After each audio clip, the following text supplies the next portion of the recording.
Gəlin birlikdə havanı qoruyaq. O bizim gələcəyimizin, bizim uşaqlarımızın sağlamlığıdır. Поважані спадари, ми маємо одну для нас усіх землю, одно для нас усіх повітря, і треба аховувати це повітря разом. Իհարկե, մթնոլորտային օդի աղտոտվածությունը սահմաններ չի ճանաչում։ Екологія – це спільне для всіх громадян не лише України. Екологія – це спільне для всіх громадян Європи, для всіх громадян світу. Ми дишимо одним повітрям, ми п'ємо одну і ту ж воду. Importante pentru a proteja aerul atmosferic, deci sunt necesare acțiuni concrete. თითოეული ჩვენთაგანი თითოეული ადამიანი ვალდებულია იზრუნოს სუფთა ჰაერზე ჩვენი მომავალი თაობებისთვის. Обмен опытом между отдельными странами, входящие в проект, она помогает решать проблемы более эффективно, чем было до сих пор, когда каждая страна варится в собственном соку.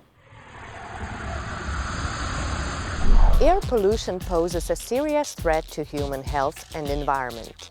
It also causes huge financial losses due to treatment that is required in case people get sick or disabled. Air pollution has no borders. Thus, cooperating with a neighbor that has big polluting industries or transport, we may protect our own people. Launched in 2011, the Air Quality Governance Project is financed by the European Union to improve environmental governance in 6 countries in Eastern Europe and Caucasus plus Russia. Across the region, people are exposed to levels of air pollution that exceed the air quality standards set by the EU and recommended by the World Health Organization.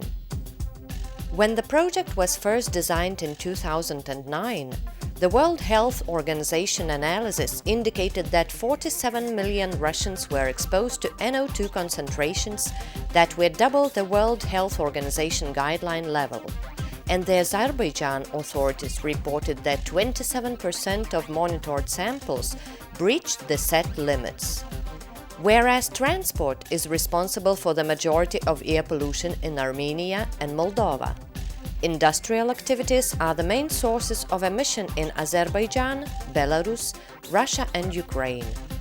In capital cities of all the partner countries, transport has become the dominant source of air pollutants, as it now accounts for more than 80% of all air pollution.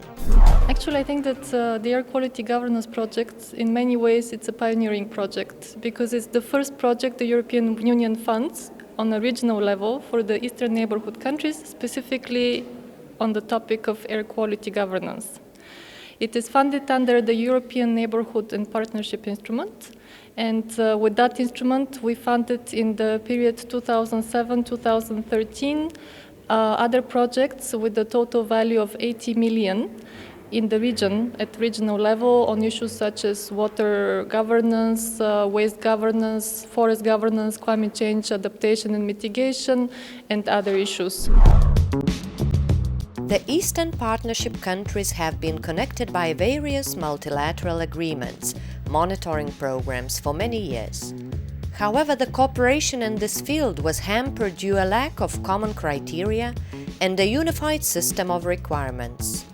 The 3 main project components focus on the improvement of a better air quality management system, the introduction of the integrated pollution prevention and control principle, and the introduction of transport-related emission standards and the creation of favorable conditions for the encouragement of the use of public transport.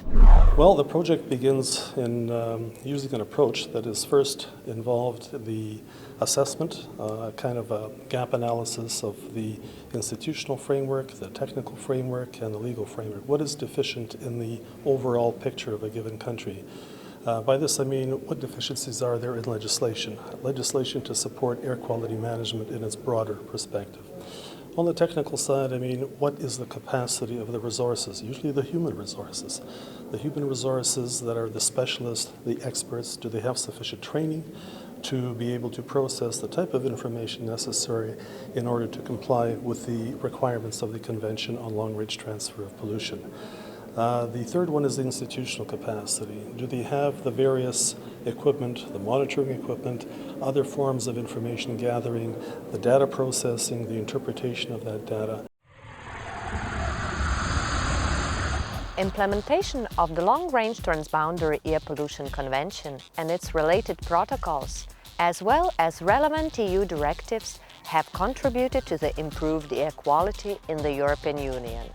However, we should not forget the eastern part of Europe.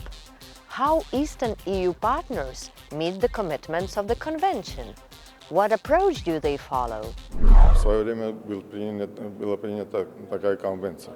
Конвенция о трансграничном загрязнении воздуха на большие расстояния, к которому присоединился и Армения. И вот по протоколам этой конвенции каждая из стран берет на себя конкретные обязательства по снижению выбросов разных загрязняющих веществ, что приводит не только к предотвращению загрязнения в данной стране, но и учитывается трансграничные загрязнения.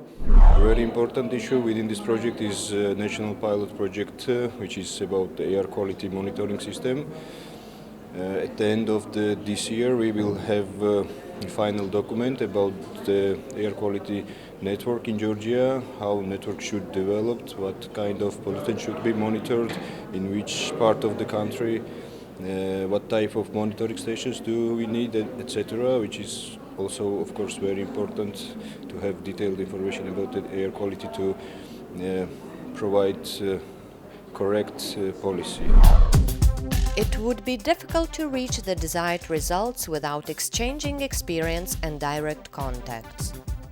For that purpose, the national experts from the partner countries meet regularly in different cities to undergo trainings and knowledge exchange.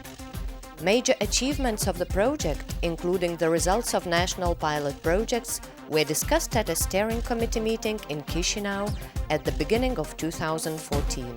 So probably I would like to emphasize of the major results, which I see for all the or every country which we have succeeded already within the project. So if I start from one end, so it will be Armenia, where I'm happy to see that we have very well done national pilot project, which was devoted to the development of industrial sector and legislation under that. So we are having actual legal drafts, which we hope will be implemented or taken to the parliament already this year. Then we have, if we talk about the legislation, then we have also Ukraine, which in cooperation with the project, drafted an ozone protection law that is also already passing the parliament. So that's another success story for us, that we really see how the project results are changing legal system in these countries. Мы пришли к тому времени, когда очень важно правительству показать крупным предприятиям, крупным промышленникам, крупному среднему бизнесу именно в сфере производства, что инвестиции средств в системы защиты воздуха, то есть различные фильтрационные системы и прочее, это не только расходы предприятия, но это также долгосрочная инвестиция в его прибыль, потому что это повышает, с одной стороны, конкурентоспособность продукции, с другой стороны, это дает возможность предприятию более свободно чувствовать себя на европейских рынках, и предприятие, которое работает по всем современным европейским стандартам, имеет намного больше возможностей для, в том числе и поиска источников финансирования. Этот проект Евросоюза дал определенный толчок для управления, для улучшения качества воздуха в Азербайджане, который имеет очень огромнейший промышленный потенциал нефтяной промышленности, энергетической промышленности. Для нашей страны это приоритет. Мне кажется, устойчивость проекта будет определена, обеспечена самой страной в дальнейшем. At present, when Western modern industrial technologies come to Eastern Europe and push out closing down outdated industries, proper regulation of ecological requirements is essential. Оно называется у нас сокращенно комплексное предотвращение, контроль загрязнения, промышленность, КПКЗ промышленность, и связано с расширенной системой природоохранительной деятельности. В названии проекта наверное, не хватает слова государственного регулирования, потому что качество атмосферного воздуха.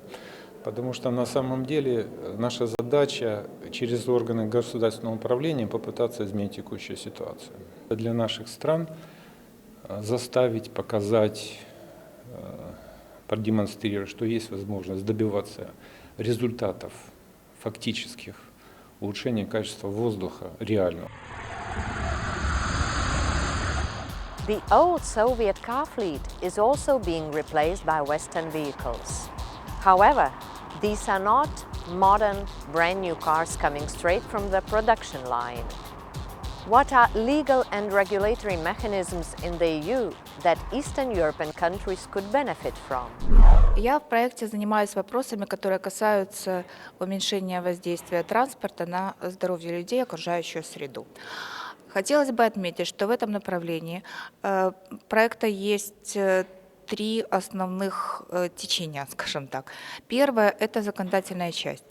На текущий момент разработана таблица соответствия молдавского законодательства в области транспорта законодательством Европейского Союза и определены основные прорехи. Второе направление – это прогнозирование воздействия транспорта на окружающую среду. Для этого уже в Молдове произведена базовая инвентаризация выбросов загрязняющих веществ в атмосферу от транспорта по программному обеспечению КОПЕР-4, которое широко используется в странах Европейского Союза. Третье направление – это использование экономических механизмов для уменьшения выбросов от транспорта. В данном направлении уже подготовлен и в этом году будет опубликован и распространен справочник по использованию экономических инструментов для устойчивого развития транспорта на уровне страны и города. Questions submitted to the Deputy Minister of Environment for Moldova at a press conference held during the recent Steering Committee meeting to large extent focused on the problem of air pollution from motor vehicle traffic.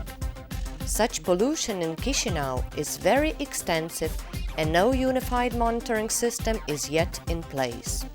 При выборе проектов мы ориентировались именно на то, чтобы улучшить состояние окружающей среды, в том числе воздушного бассейна на уровне республики. И выбрали как пилотный проект улучшение системы инвентаризации выбросов. Нам было очень важно определить то количество выбросов, которые выбрасываются на уровне республики, и те меры, которые мы должны предпринять для улучшения состояния. И в рамках проекта был реализован проект по транспорту.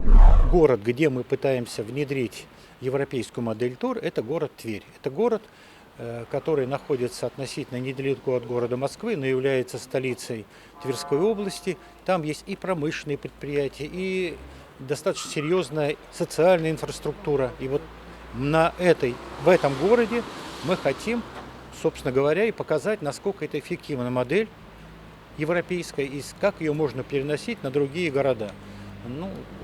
И многие города, предположим, в Красноярском крае, в Архангельской области, в Калужской области готовы эту модель внедрять у себя после того, как будет понятно, что она действительно дает хороший эффект и базу для принятия управленческих решений.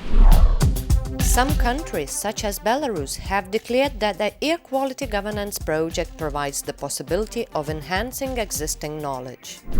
В отношении транспорта тоже у нас достаточно хорошая ситуация с точки зрения, мы понимаем, как его оценивать, какие документы нужны для этого, соответствующие директивы по качеству топлива, по качеству выпускаемых транспортных средств, по регулированию дорожного движения. Но все равно вот в этом аспекте есть, скажем так, сложности у нас, есть некие вопросы, такие чисто вопросы именно моделирования загрязнения воздуха транспортом.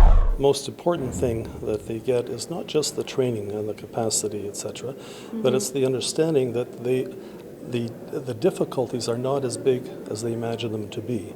Once they see how other countries in the former Soviet bloc have progressed and have gone further, whether it's the Baltic states or whether it's neighboring countries like Romania or the Czech Republic, they will see that if they break down this big problem into smaller components.